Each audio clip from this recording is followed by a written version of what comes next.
The following podcast may contain adult language and an abundance of salt. So get ready, nerds, because we're talking Peacemaker, Episode 4, The Choad Less Traveled.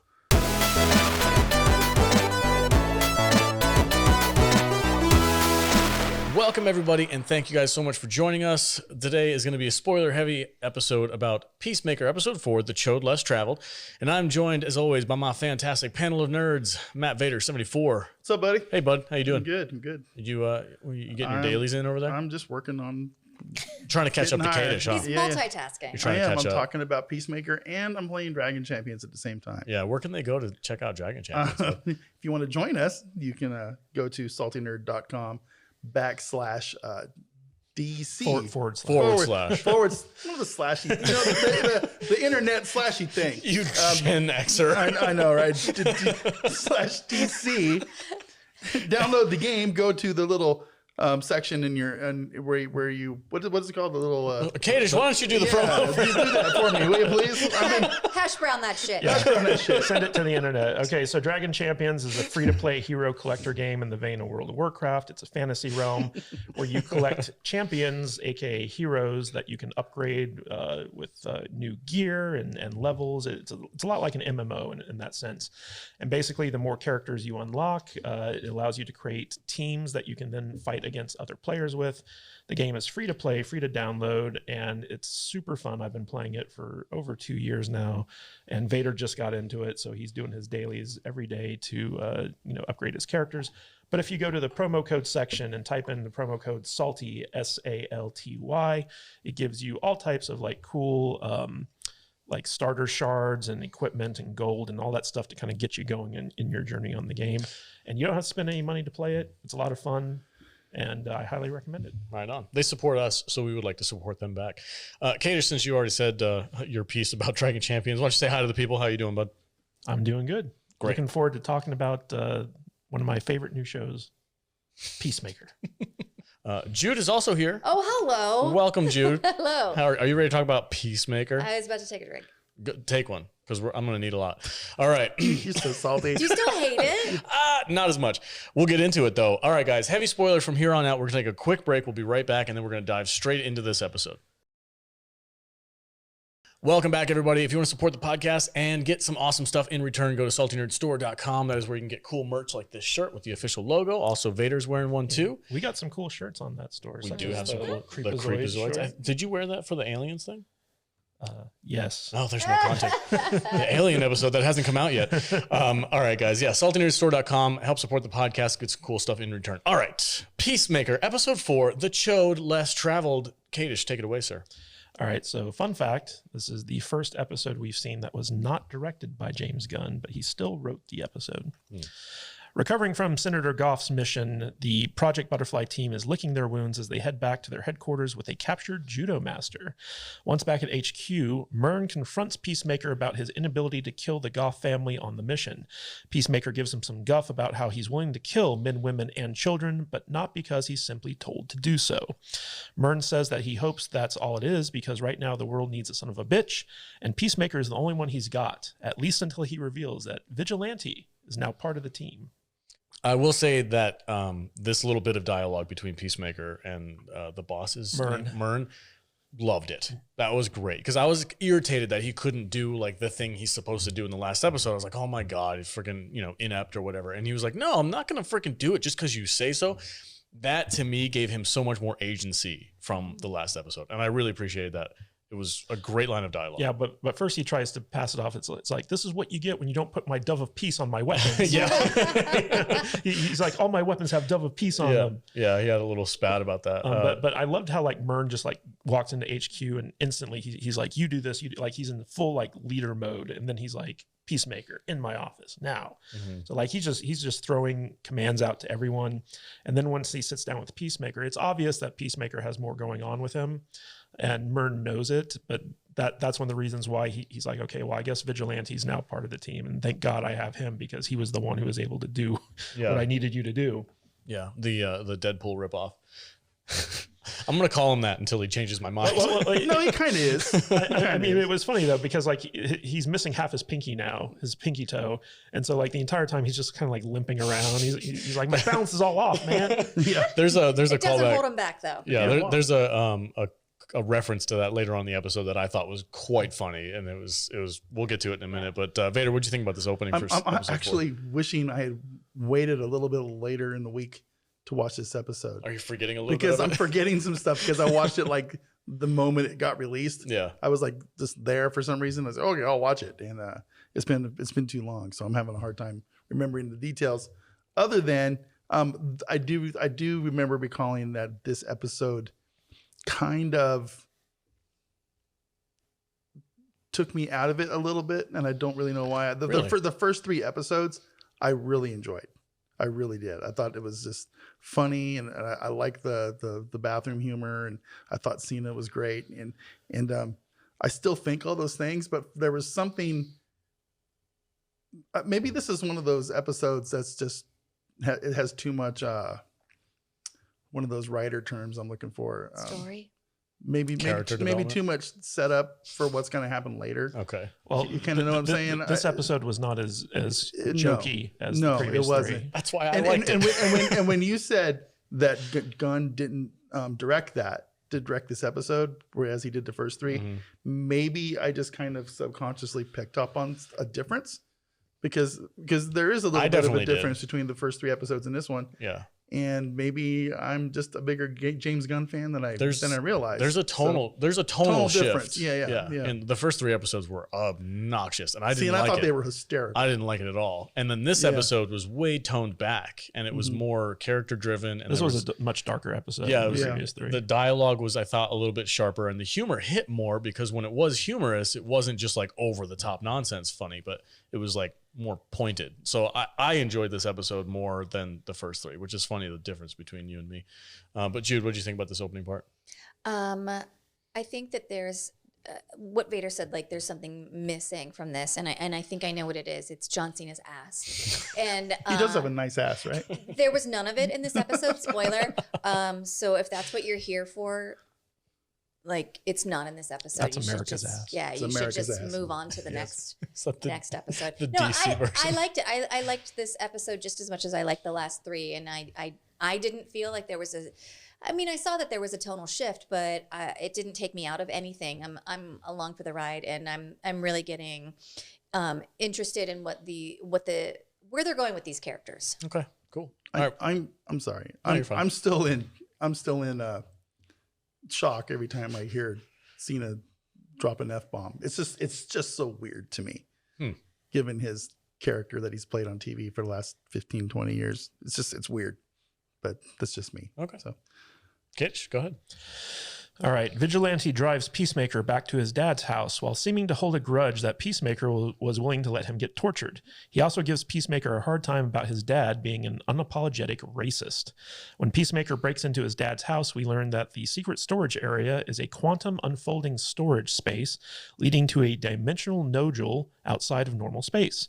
As Peacemaker is grabbing up all the helmets his father made, he sees his dad's white dragon armor, and Vigilante points out that there are weak points where the cloth meets the armor. As Peacemaker and Vigilante leave, they are accosted by the dad's nosy neighbor, who reveals Peacemaker's father was arrested by the police. Peacemaker is pissed that Project Butterfly framed his father and calls them up to bitch them out before going to prison to see his dad. Myrn sends Leota to try to stop Peacemaker because apparently she's the only one he trusts. I loved all of this. Like everything between Peacemaker and Vigilante, their best frenemy ship. I loved it. I thought it was hilarious. I love their relationship. Peacemaker or Vigilante's passive aggressive stuff Yeah. about him being tortured was great. No, I'm fine, dude. See, the way you said dude. Yeah. I feel like you're mad at me right now. Like, I can't tell. No, I'm thanking you. It's like the way you're saying it, like that's conversations I've had with Kate. It's like, Oh yeah. Are you upset with me? No, I'm totally not upset with you. But the way you said that. I feel like that's how This is all our just my conversations face. go. Yeah. it was a good. I mean, there were so many great like exchanges, like where he was talking about like his dad being a racist, and then Peacemaker was like, "Well, your dad pretended to be gay, so he wouldn't have to be your own father, you know, or something to get away from you." Yeah, to get away from you. So obnoxious. And then he brbrings it up again later, perfectly. Yeah, and then it's a nice callback. When they're in the storage shed, and he's like, "Well, if it walks like a duck," and Peacemaker's like, "What does that mean?" He's like, "You know, a duck that wears a human suit." And he's like, "That doesn't even make sense, man." Like they have this whole like, it's typical James Gunn where he takes like a very kind of benign thing, and just blows it up into a huge argument. Like they did that in the previous episode with the Berenstein Bears, or Berenstein Bears, or like however the fuck you pronounce it. It's Steen, by the way. Yeah, I agree. Berenstein. Yeah, absolutely. But no, like they're like, no, it's Berenstein. Or Stain. It's also Frankenstein. Yeah, Frankenstein. But like they literally like drag those things out into like, you know, 2-3 minutes of characters arguing over like these things, and that's what happened with like the walks like a duck thing. He's like, I don't know, it's just something people say. How the hell does a duck fit in a human costume? It has like webbed feet and like a beak. No, he's like, the proportions are all off. I took that as like a cap on Marvel for Howard the Duck. Am I wrong? I didn't even think about that, but maybe. I didn't either, but if they did, I kind of love that. Yeah, that's good. Well, I mean, leave it to James Gunn to do something like that. Yeah, but it is kind of funny because Vigilante is holding a grudge over like, letting him get tortured. Yeah, he's like, I thought I meant more to you than that. There's a part of this scene where like when they're leaving, and Peacemaker just like looks back and he sees all the helmets, and he just like starts knocking them into the giant duffel bag that he has. It just takes he's like, I'm taking all these. I'm taking all these things, which he should. Yeah, absolutely. All right, what happens next? All right, so Leota fails to keep Peacemaker from seeing his dad, who is not happy that he was framed by his son's team. He vows to spill the beans to the police as soon as he can and makes it clear he never loved Peacemaker and favored his older brother instead. Outside, Leota tricks Vigilante into trying to kill Peacemaker's dad, and Vigilante goes off and gets himself arrested. Pretty funny. Dude, Peacemaker's dad is such a piece of shit. Oh, total Yeah, I piece of hate shit. him. Oh my God. There is no redeeming quality to this guy at all. Robert Patrick's nailing it as like a white supremacist. Oh my God. And his party in the back situation is Dude, he's got like the David Lynch hair, dude. He's got like the high top mullet. It's insane. Yeah. It's crazy. I'll address the last 3 episodes. I thought everything was like way over the top, and the development that we're getting with Peacemaker's dad, it's starting to make sense to me. I still think that they went too far in the first 3 episodes. It's not really, I didn't like it as much as you did. But now that we're in this episode and it's a little bit of a tonal shift, I'm finding it more agreeable. I'm like, okay, it makes sense. So he's the villain. He's going to be, at some point in time in these 10 episodes, the big bad for this whole thing. And Peacemaker's going to have to fight his own dad, basically. And it's going to be a huge deal. So I want to see him in that White Knight outfit. Yeah, I'm hoping. Yeah, White Dragon. White Dragon. It looks pretty cool. It looks it's exactly like it is in the comics. Yeah, like they nailed it. But the funny thing is, so like when Peacemaker's sitting down with his dad's like, look, I'm not a rat, but the first chance I get, I'm going to tell the police everything I know. And Peacemaker's like, that makes you a rat. That's exactly what a rat is. That's exactly what a rat is. It's like, listen, I don't want to argue with you about it because you're always right and you're my dad and I love you, but that's a rat. Oh, and like when he was just telling him to his face, it's like, I never loved you. Like, you know, like your brother was. I loved your brother more, you piece of shit. Yeah. The look on John Cena's face, it was heartbreaking, man. It was a rough moment. My favorite part about this episode is the Leota. Is that her name? Yeah. Adebayo? Yeah. Leota Adebayo. Leota. Okay. When she was like hinting at Vigilante to go like kill I wish he would just go away. It was so cheesy. And then how Vigilante gets himself arrested. Oh my God, it's so perfect. He just like tips his chin up and he's like, I have something to do. Yeah. And then he walks over and it's this like one shot prolonged freaking thing where he like hobbles over to a trash can, like looks at it. Well, it's where all the security guards for the prison are having their lunch like outside. And like there's a trash can there. He just picks it up and tries to break a window with it. And everyone's sitting there watching him do it, and they're just like, what the hell? What the hell? And it takes him forever because he's like dragging it across the lawn. And he's like limping because of his toe. Yeah, because of his toe. And like, there's a lot of security guards on break at the same time right now. Yeah, for a prison. Yeah. But leading up to that, it was funny because Vigilante's out of his uniform, and like when Leota shows up, she's like, "Oh, so you're Vigilante?" He's like, "What? No." Yeah. And she's like, "Yeah, but you're limping." And she's like, "You sound just like him." No, I don't. No, what? No. He's like, "I'm limping because of a snowboarding accident." and she's like, "Did you just change your voice?" He's like, I had to clear my throat. I feel like that's a joke in another James Gunn movie, the changing the voice thing. Oh, Guardians of the Galaxy. Sounds like When he's talking to Thor. Oh, yeah. Remember? And he's like, yeah. this is my normal voice. And he's like, no, it's not. So James Gunn is reusing that same joke, but it works, so it's fine. that damn James Gunn. Yeah. He's not funny. But when James Gunn sucks, man. No, I'm kidding. when they threw him on the ground and they were arresting him, and he's like, just watch out for my left toe. I've injured it recently and it really hurts. I started laughing. I was like, oh my God, dude, the humor hit so much better in this episode for me. That's very interesting to me. Yeah, because this was the least funny episode It so was far. way better because it was like No. punctuated by serious moments, so the humor hit more. You know what's really funny for me is when you try to describe for people what's funny. When you're literally the only one that thinks that shit is funny. When the rest of us like the other stuff, it's pretty good. I quit. Whatever. Screw this show. What happens All next? kinds. Takes all All kinds. right, so while Leota is driving Peacemaker home, Judo Master escapes from Economos, and he calls her in a panic. Leota and the Peacemaker get back to HQ in time to save Economos from the tiny martial arts master, and Peacemaker has a rematch with him in the parking lot. When it's clear Peacemaker is winning the fight, Judo Master tries to warn him off by telling him that the butterflies are not what he thinks. But before he can elaborate, Judo Master is shot in the chest by Leota. Though Leota is traumatized by having killed a man, it appears that Judo Master is only mostly dead and has survived the bullet wound somehow. Two blades. Which we all know means to bluff. Shut up. He owes you money? Shut up, witch. I'm not a witch, I'm your wife. Just became a recap of The Princess Bride all of We're a just sudden. going to go for it. The perfect movie ever made? Oh, Yes. yeah, the perfect movie. Oh, my goodness. Yeah. Okay, so again, I'm going to compare the first 3 episodes, which I did not like, To the Princess Bride? to The Princess Bride, which is amazing. No, to this episode, like the fight between Judo Master and Peacemaker in the 3rd episode, it's like, Peacemaker can't do anything. Literally can't do anything. He gets his ass kicked by everybody in the He's first caught by 3. surprise. Sure.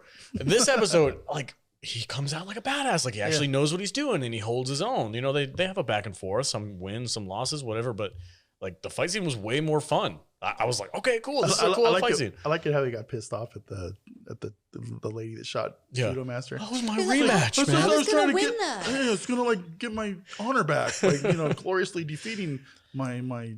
I also love how like Judo Master comes out of the closet behind Economos just like eating chips. Like that's like his thing. He just like eats chips constantly. You mean Diebeard?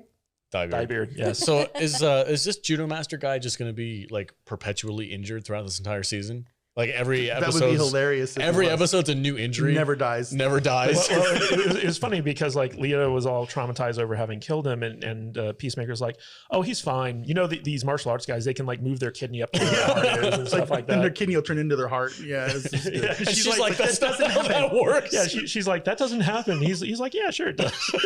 He's on comic book rules. Yeah. I kept forgetting Judo Master's name, and while we were watching it, I kept calling him Tiny Karate Man. That works too. That works. That's fine. Tiny Karate Man. All right, what happens next? All right, so in prison, Vigilante seeks out Peacemaker's father and tries picking a fight with him in order to kill him, taking out the White Dragon's racist bodyguards. But the White Dragon is too smart to fall for Vigilante's ploy and realizes Vigilante is actually an ally of his son. This revelation prompts the White Dragon to double down on his desire to tell Detective Song everything he knows about his son's Black Ops activity. Favorite part of this episode is Vigilante being like, so what's your favorite part that was great. of black culture on America? Like rock and roll, Leonard Skinner, that's all just freaking black culture come to life, man. Hilarious. That was epic. And he just like mercilessly beats the crap out of them, but it makes it look like they're the aggressors because they're coming after him. And I like that White Dragon is the only one who knows that.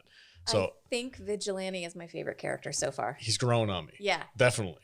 Like I'm teasing him with the For sure. Deadpool ripoff. He is a Deadpool ripoff, but this was a pretty Except he good, doesn't regenerate. this is a pretty freaking good scene. Yeah, he would have regenerated that toe already and been done bitching about it. Yeah, well, remember the little hands? Yeah, but he's a real badass in this scene. Like he takes on like 3-4 guys all by himself. It was really cool to see him fight. Yeah, because he's kind of a doofus. But he's a doofus when he has his mask off. So is Peacemaker. But when it gets time to go to work, he's a dead shot and he kicks everybody's ass. It's really interesting. I wish this was sooner in the show. Like, why wasn't this episode 2 or something? Episode 4. Settle the fuck down. Yeah, man. Relax. You people that can't binge a show. It's your favorite episode, by the way. Yeah. So far, the only one I've enjoyed talking about. But it was also interesting to see the White Dragon realizes like, oh, he's a friend of my son's who's here to kill me. Any friend of my son's is an enemy. Yeah, it was a great scene. The whole bit about black culture in America and like pissing off these guys. That was clever. Very clever. Yeah. I enjoyed that. All right, what happens next? All right, back at his place, Peacemaker reveals he secretly captured the Goth butterfly and kept it in a jar. Eagly doesn't seem to like the butterfly much, but once Peacemaker begins remembering how his racist father taught him to kill from an early age, he throws himself a pity party where he gets himself and the Goth fly high while dancing to some sweet tunes.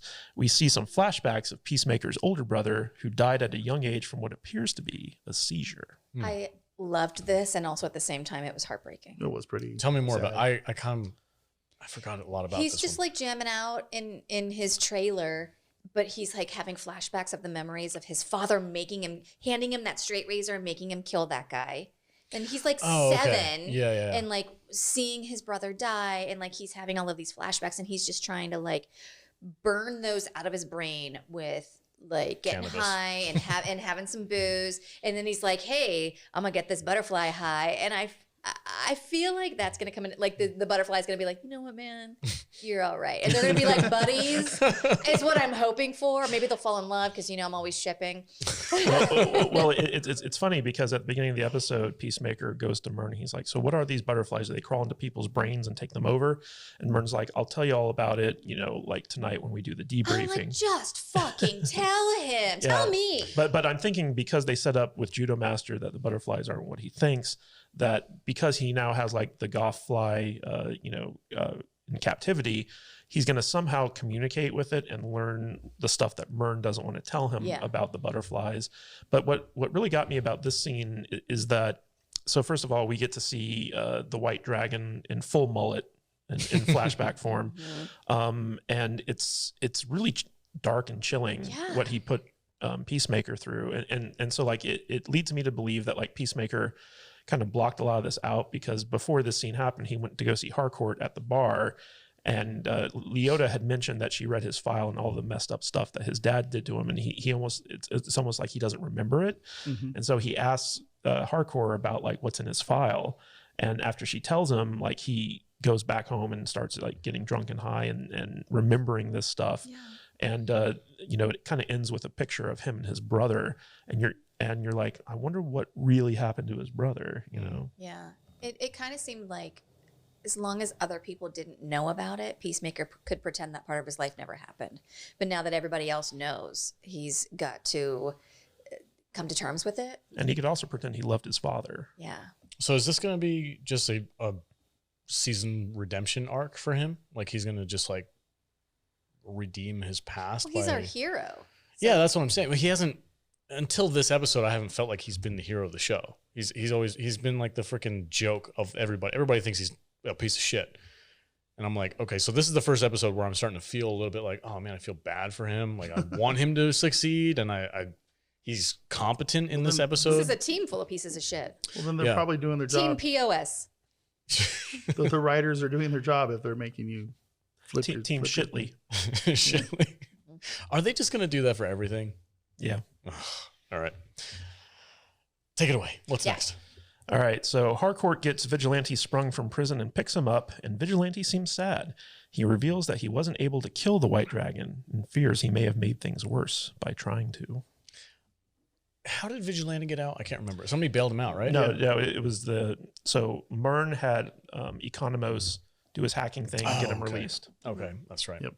I was wondering because like the jail that they're at, that's a pretty hardcore Yeah, and by the way, it's a county jail. This it's is just a not county jail? what happens. Like if you go to a jail and you bust Break out a a window, window, you they don't- don't automatically put you in that jail Yeah. with everyone. But whatever. Yeah, it's a bit of it's a Comic book show. a comic book show convenience there. But yeah. Yeah. That's what I was thinking. I'm like, why would he be put in that same jail with a bunch of Right. like hardcore people? Well, no, it's a holding prison Yeah. for people who are waiting to go to trial. Okay. And so, like, because he was arrested, they just put him in a holding cell and then they let him out into Gin Pop for whatever reason.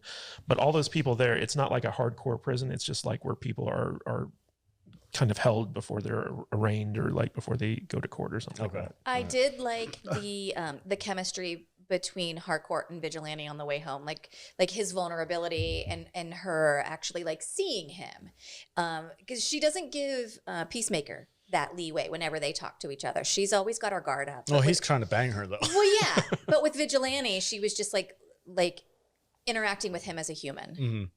Yeah, like she actually looked like she had sympathy for him. Yeah. I like Vigilante without his mask. He's way cooler to me. Mhm. Like I don't whatever the actor's name is, like with his goofy little glasses, I like him better It's like that. 80s serial killer glasses. Right? Yeah, it looks like Ted Bundy and shit. It's funny.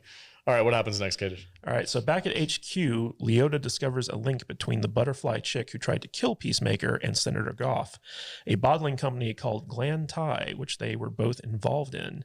When she calls up Myrn to reveal she's found something, the emotionless Myrn tells her he'll be right over to be briefed.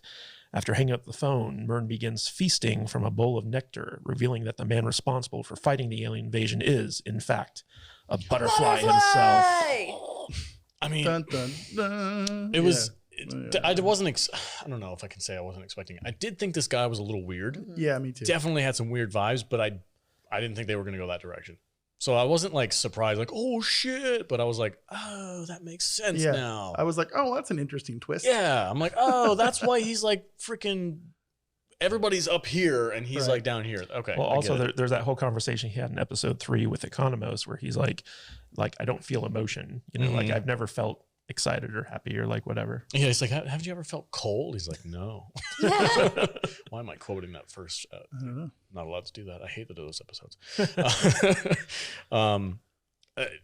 I don't know. What do you think about the reveal? Did you? Like I said, Just- it wasn't surprising to me. I mean, it was interesting, but I wasn't like it So wasn't like season-ending cliffhanger excited about it. I just Right. go, oh, that's like I said, that's a Well, I thought that's it was a cool good, twist. Good twist. Yeah. Yeah. So do you think that he's going to be working against his own kind? Well, it begs the question. It's like, if he's a butterfly, why is he leading the charge against the butterflies? And it Yeah. goes back to, so Judomaster says that the butterflies are not what you think they are, which means that they may be good guys or something. Yeah. Maybe. But why were they taking over people's bodies? I don't know. I'm intrigued. I'll give them that. Maybe those people were going to die anyway. Maybe.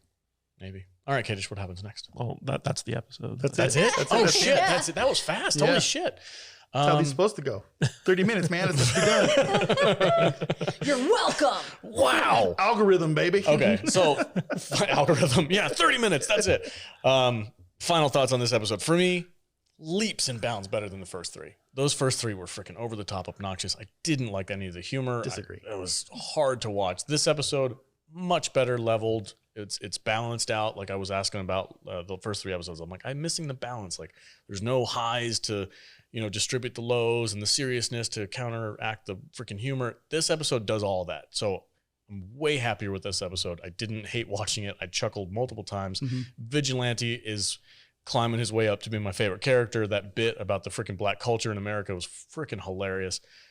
Way better. So I'm very, very happy. And I'm so stoked that I'm not like hate watching this show anymore. Yeah, hate watching stuff sucks. It does suck. It does. I don't like doing that. And I was really disappointed that I had to like talk shit about the first 3 episodes because I genuinely just didn't like them. But this was way better, way better.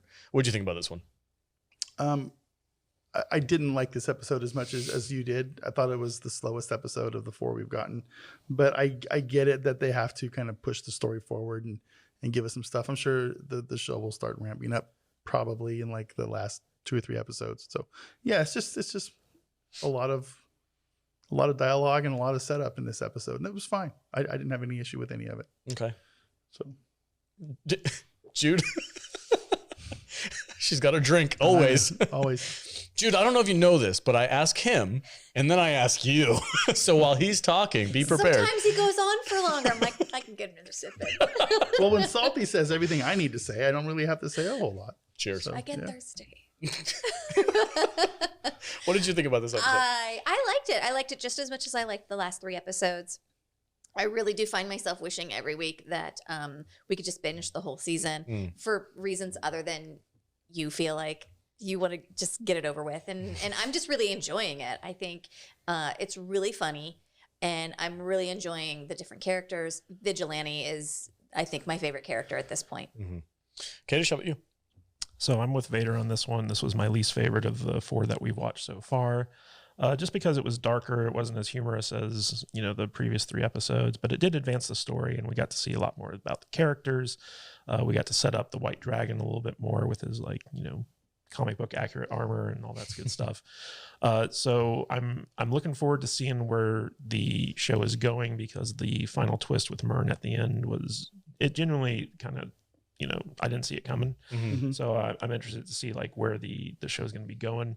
And this is the midpoint, right? I think there are only 8 episodes of the series. So this was the halfway point of the show. Okay. So the Myrn thing was the mid-season twist. Yeah. Okay, cool. I think there might be 2 different factions of butterflies. There's the good butterflies and then the bad butterflies, and they're gonna. I hate that we have to call them butterflies. I know, it's me such too. A stupid name. It is a really stupid name, but You dudes. alien bugs. What are they called? I'm not fucking saying butterfly. Butterflies. Butterflies are so gay. That's not manly. I want you to say I love crepes. Crepes. I love crepes. I'm not gonna say it, man. Oh man, you mean those little pancake things that they put jelly in? Oh yeah, I love those things. Say it, you whore. I like a crepe. Oh my god. All right.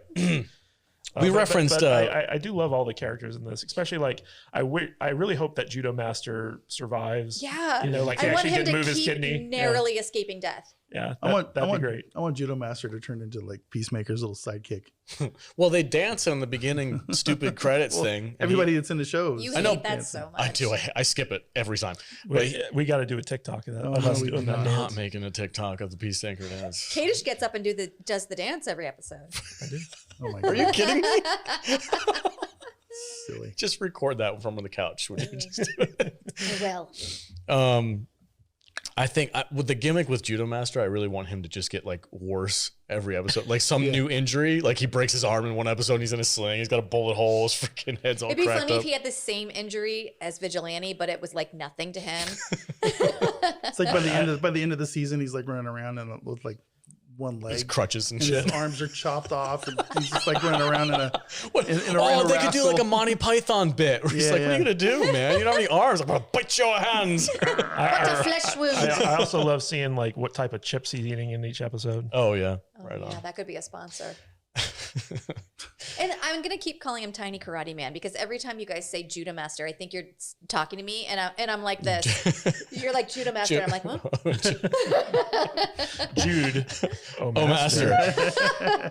All right on. Well, that was a fun episode, guys. All right, everybody. Join us next week for the continuation of Peacemaker. We'll be here every single week talking about this show. Matt Vader, where can they find you on the socials, bud? You can find me at Matt Vader 74 on the Twitter, Instagram, YouTube, and Facebook. There you go. Great. Yeah, those places. Jude, where can they find you? You can find me and the rest of us on Patreon when we talk about our classic nerddoms like Doctor Who, Buffy the Vampire Slayer, Eureka. You can also find me on Instagram, Twitter, and TikTok at I am Jude Juju. I like that you did that. That's your job from now on. Kadish, where can they find you at, bud? You can find me at Matthew Kadish, Kadish on Twitter. KadishBooks.com takes you to my Amazon page where you can check out my books. And also go to saltylist.com if you want to sign up for our newsletter, where you can get access to a private RSS feed where we publish stuff that is not publicly available. Stop trying to make Salty List happen. It's my thing, babe. Let me have my thing. You guys can find me on our Discord app every single day, saltynerdiscord.com. And Matt Vader has a promotional thing that he wants to shout out. He's over here pointing at his ass cheek. Talk about my ass, bro. Pointing at his ass. I was like, what is happening? Listen, if you haven't subbed to our channel yet, we're trying to get to 10,000 subs by July 4th. So if I get 10,000 subs by July 4th, I'm going to tattoo our logo on my ass. And he's going to live stream it. Apparently that's my job. And we're going to live stream it from the tattoo parlor when we get it done. So yeah, hit the sub button, guys. And tell them what you said about $9,099 on Not happening. Yeah. $99.99 don't work. It's got to be 10. Yeah, 10,000 by July 4th. Yeah. And in celebration, you get a Salty Nerd tattoo on your butt cheek. Yeah. That's true Peacemaker style right there, bud. I'm not going to lie. What about a Dove of Peace on the other butt cheek? No. For $20,000. No. Okay. All right, guys. So help us make that happen. Yeah. Sure. I don't know if I can physically say, please help us do that. Do it. Please help us tattoo Matt Vader's butt. With my logo on it. Our logo. It's basically your face on his I ass. know. Are That's you why. okay? Look, that's the swoop. It's right there. I don't want my face on your ass, bro. But I do want 10,000 subs. So I'm very you're conflicted. Yeah. It's a Sophie's choice. It really is. We'll tattoo my logo on your ass. Oh, my God. Okay. All right, guys. That's it. We're going to head out. Thanks. And tune in next week and stay salty, my friends.